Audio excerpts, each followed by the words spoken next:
한 주간의 증시를 되돌아보는 증시톡톡 시간입니다. 나주경제증권부의 안준호 기자고요. 오늘은 이제 한국투자증권의 김대주 수석연구원님 모시고 다음 주 증시 전망 등을 여쭤보려고 왔습니다. 연구원님 안녕하세요. 네, 안녕하세요. 요즘 그 금리 상승이 사실 시장의 화두였잖아요. 지난 거의 한두 달 정도.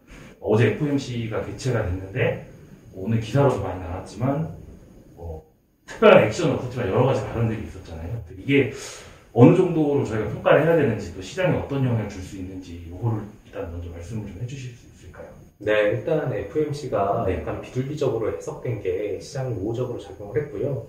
FOMC 이후에 나타났던 파월 연준 의장의 기자회견, 이게 되게 중요했는데 사실 2월 그리고 3월 초에 있었던 그 발언하고 별로 다르지 않았습니다. 근데 이번에 조금 추가적으로 얘기를 해줬던 거는 연준이 전망치가 아니라 실제 지표를 보고 액션에 나서겠다. 이 얘기가 핵심으로 작용을 했거든요. 그러니까 시장에서 보고 있는, 예를 들어서 인플레이션이 갑자기 압력이 강해져서 연준이 혹시 통화 긴축, 금리를 빠르게 올리는 게 아닌가, 여기에 대한 고민이 강했는데 그거를 한 방에 불식을 시켜줬습니다. 왜냐하면 기대 인플레이션 같은 시장에서 나타나는 전망치가 아니라 정말로 연준이 보고 있는 PC 상승률, 그러니까 개인 소비 지출, 여기다가 에너지 이런 걸 뺀 근원 PC, 요게 정말로 2%가 오는지 이걸 확인한 다음에 통화 정책을 바꾸겠다, 이렇게 완화적인 이야기를 해주면서 시장이 굉장히 안도를 했고요. 그리고 그동안에 주식시장 역시 금리가 굉장히 가파른 속도로 올리면서 흔들렸는데 여기에 일정 부분 적응을 해 나가는 과정에서 연준 의장이 완화적인 이야기를 해주다 보니까 환호를 한 게 아닌가, 이렇게 해석을 하고 있습니다. 부채 금리가 올라가고 달러 가치도 올라가고 이러다 보니까 외국인들이 빠져가 나가고 있다. 그래서 외국인 매수세가 좀 있어야 더 올라가든지 이런 좀 변동이 있을 것 같다. 이런 기사를 제가 본 기억이 있는데, 요번 금리 FOMC 결과랑 지금 증시 장세랑 좀 영향을 줄 수 있는 이벤트인가요? 좀 어떻게 보세요? 앞으로 증시 방향에 대해서. 일단 증시 방향, 이제 수급이 굉장히 중요한 이슈가 맞습니다. 그리고 작년에는 사실 동학개미라고 해서 개인 투자자들이 많이 주식시장을 견인을 했는데 그 색깔이 좀 바뀌어서 다시 외국인이 주도하는 장세로 조금 전환이 됐거든요.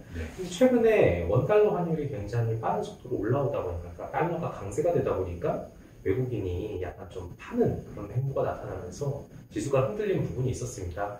근데 만약에 미국의 중앙은행, 그러니까 연준이 통화 긴축을 안 하고 그대로 가준다면 이 달러가 굉장히 강하게 움직일 수 있는 부분이 좀 저지가 될 수가 있고요.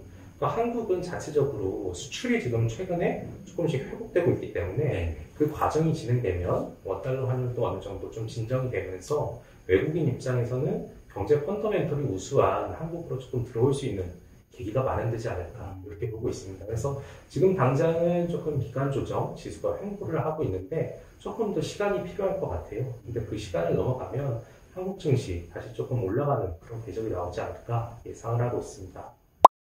조금 이제 투자 전략적인 측면을 여쭤보고 싶은데, 최근에 이제 매프로 해주신 보고서나 리포트를 보다 보니까 아무래도 금리 상승이 완만하게라도 계속 전망이 되니까 여기에 초점을 맞춰서 성장주 기준을 조금 축소하고 경기 민감주나 아니면 금리 상승에 좀 수혜를 받는 업종들 포트폴리오 좀 바꿀 필요가 있다, 이런 얘기를 좀 지속적으로 해주셨더라고요. 그래서 지난주 보고서는 또 보니까 이제 인플레이션이 이제 각 업종별로 미치는 영향을 따라서 분석해 주신 보고서도 있었는데, 이런 상황에서는 단기적으로 또 장기적으로는 투자 전략을 어떻게 가져가야 될까요? 네, 일단 단기적으로는 결과론적으로 금리 움직임에 따라서 굉장히 많이 변할 수 있는데, 근데 금리가 빠질 것 같지는 않습니다. 금리가 굉장히 이제 올라가는 추세를 타고 있는데 속도 자체가 느려지는 거죠.